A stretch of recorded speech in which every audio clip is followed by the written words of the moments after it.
como os povos originários podem guardar e transmitir memórias, tradições e histórias em um país em que sua vida está constantemente ameaçada. E qual o lugar do acervo documental nesse contexto? No curta Yanquá, Imagem e Memória, os realizadores Rita e Van Sancarelli mostram como o projeto Vídeo nas Aldeias ajudou a resgatar cantos esquecidos dos Enauê após a morte de velhos mestres. Nessa entrevista, eles falam um pouco sobre a realização do filme, que está em exibição na 10ª Mostra Ecofalante. Assista! O foco não era fazer filme, né? E o foco era compartilhar a questão da produção da imagem.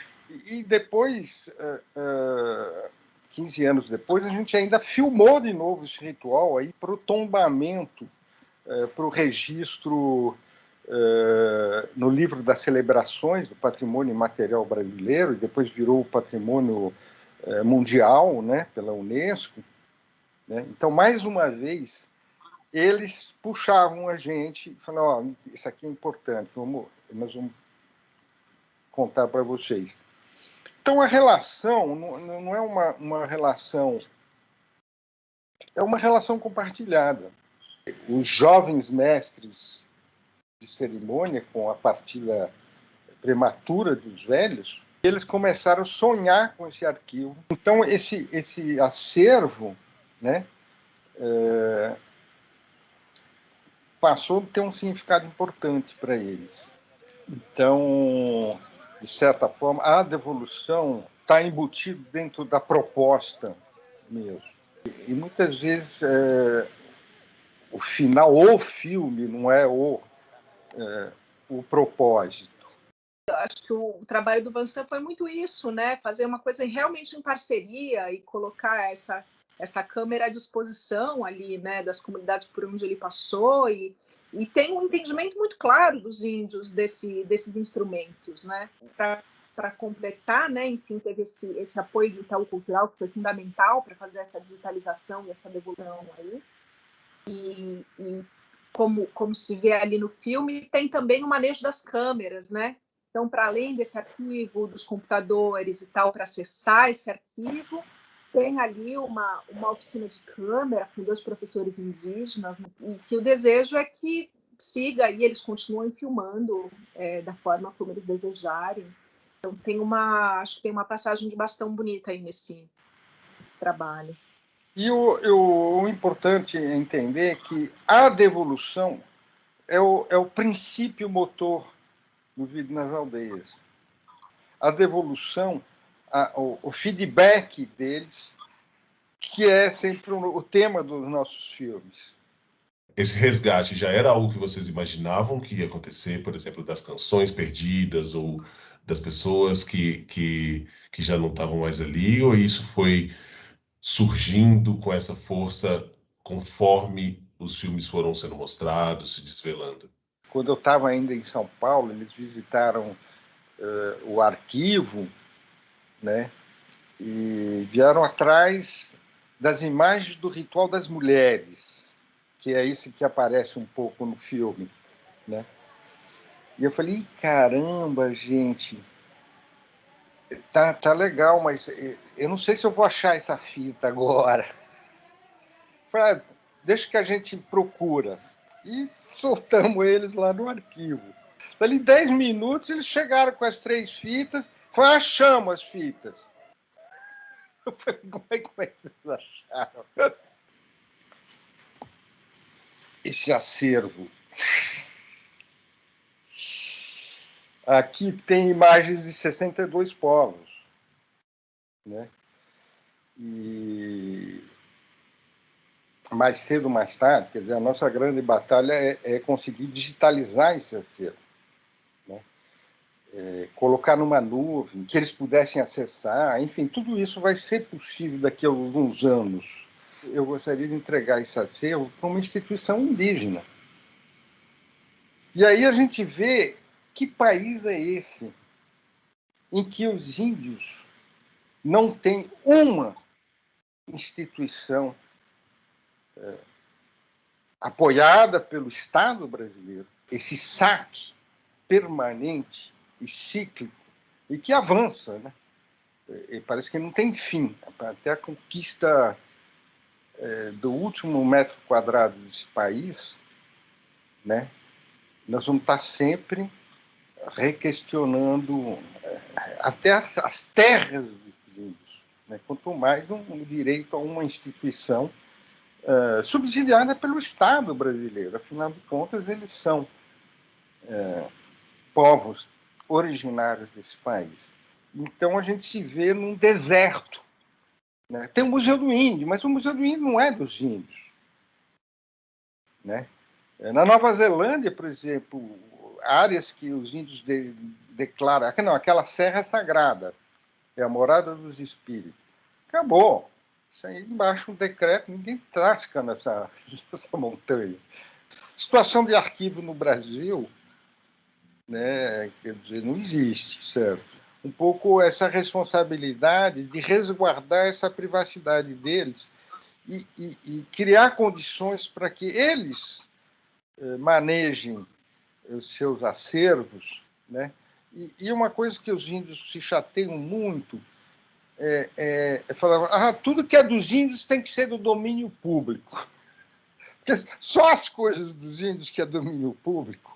Então, tem várias dificuldades. Arrumar dinheiro para digitalizar, né? Processar e catalogar, né? E viabilizar essas devoluções. Não está fácil, né? Com o desmonte de tudo, do Ministério da Cultura, né? De tudo que foi esse ataque ao cinema nacional. Então é muito louco, assim, porque a gente acha que esse acervo é fundamental, né? Os índios acham que esse acervo é fundamental, importante para eles, para caramba, assim. Mas quem mais, né? A gente está como o Vincent falou, num deserto, assim, essa falta de instituição, sem saber onde depositar esse acervo, porque mesmo que se consiga colocar numa super nuvem, se a gente tivesse um apoio incrível e estudando também, como o Vincent colocou, um sistema de compartilhamento que não é óbvio, né? Mesmo assim, a gente precisaria também ter um lugar, em algum momento, de depositar fisicamente esse acervo, né? Mas aonde? Aonde, né? Então, a gente vai carregando, né, esse acervo de um lado para o outro, o Vincent se muda, adapta um lugar na casa dele, aí coloca, climatiza, mas é muito... Agora a gente pediu para vários cineastas formados pelo Vídeo nas Aldeias depoimentos de por que esse acervo é importante, por que eles querem ter acesso, para a gente tentar fazer talvez uma vaquinha, um crowdfunding, mas que nível, né, para um acervo dessa importância, assim, é muito louco a gente ter que depender desses mecanismos. Essa questão do acervo é enorme e urgente, né? Mas não tá fácil. A gente precisaria de recurso e apoio que no momento a gente não tem, né? Para fazer essa devolutiva global aí. Como que o contexto do que tem acontecido ao longo dos anos que vocês os acompanham, queria entender um pouco como vocês veem a dificuldade dessa oralidade continuar como estava antes, assim. Bom, eu acho que a oralidade continua. O que acontece é que eles estão num processo de adaptação, de integração num novo contexto, né, no contexto nacional, numa entrada da economia do dinheiro, né, que é uma coisa completamente nova, né, e a juventude, né, tentando se encontrar seu espaço. Eu acho que algumas décadas atrás eles estavam ainda eram meio um desconhecido, né? Como é que funciona esses brancos aí? O que é Brasil? Enfim, é uma descoberta difícil, né? Então é evidente que há uma incorporação de muita coisa nova, né? E agora, tem sociedades indígenas que fazem grandes rituais e tal, e aí começa a morrer gente, e elas afundam, né, porque não tem mais condições de reproduzir a vida cerimonial, que é o oxigênio de uma sociedade indígena. Sobre esse lugar geracional, né? Normalmente são os mais velhos que são os guardiões da memória. E nesse caso, os mais novos estão editando, estão gravando. Acho que já passamos um pouco dessa fase, mas eu acho que alguns anos atrás o Vídeo nas Aldeias era muito questionado por essa questão, né? Mas vocês estão introduzindo câmeras, que é um elemento externo à cultura indígena dentro das comunidades, então vocês estão promovendo uma certa aculturação e tal, enfim. E na verdade, bom, acompanhando meus pais também nesse processo, o que eu via de muito perto era justamente uma reconexão entre as gerações. Então, acabava virando um instrumento assim de valorização da cultura muito poderoso, né? E eles estão, assim, à beira de uma grande virada, né? Eles estão sendo assediados pela política do governo Bolsonaro, do inominável, que é a ocupação das terras indígenas com plantação de soja, agronegócio. Né?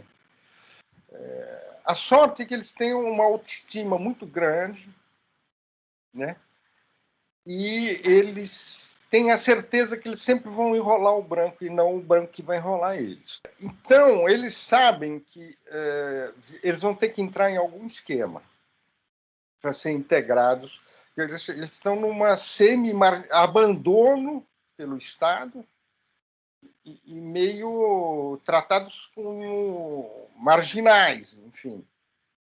Fora o garimpo, fora a extração de madeira, né, que também estão ganhando cada vez mais espaço, enfim, inclusive entre eles, porque é isso, há uma dependência real da grana, né? Há uma dependência real da grana, há uma limitação de território, há uma limitação de terra preta boa para plantar, há uma população, um crescimento demográfico enorme para alimentar, rituais para sustentar, então é isso. A conta não fecha, né? Então alguma solução precisa ser encontrada, né? Para também se manter a coesão da comunidade e esse mundo girando, né? Então trazer fazer esse retorno das imagens antigas tem um significado político também, né? Quer dizer, trazer essa presença para as novas gerações, para as crianças, não é? Aí a memória dos velhos também, não é? Isso é muito saudável, né? Poder ter esse acesso, não é? E gerar essas reflexões, esses questionamentos, esses afetos. A gente acredita até que esse retorno desse acervo teve também um papel nisso, né? Porque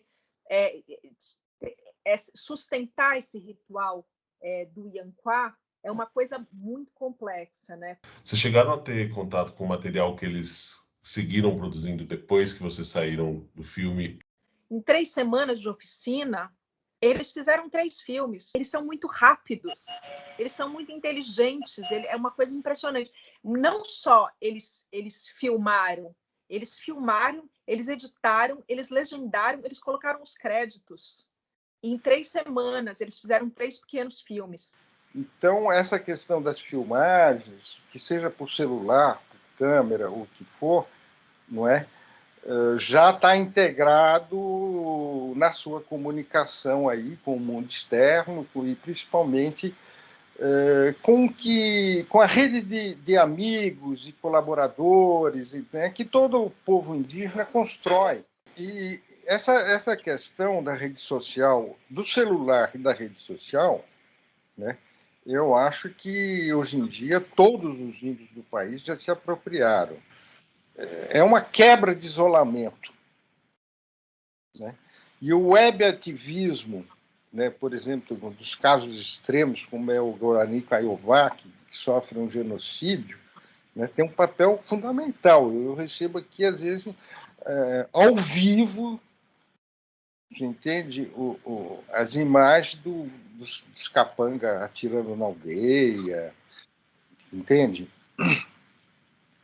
Então, e os índios aderiram muito cedo, como eles dependem também do apoio da sociedade civil, principalmente em tempos de genocídio, né?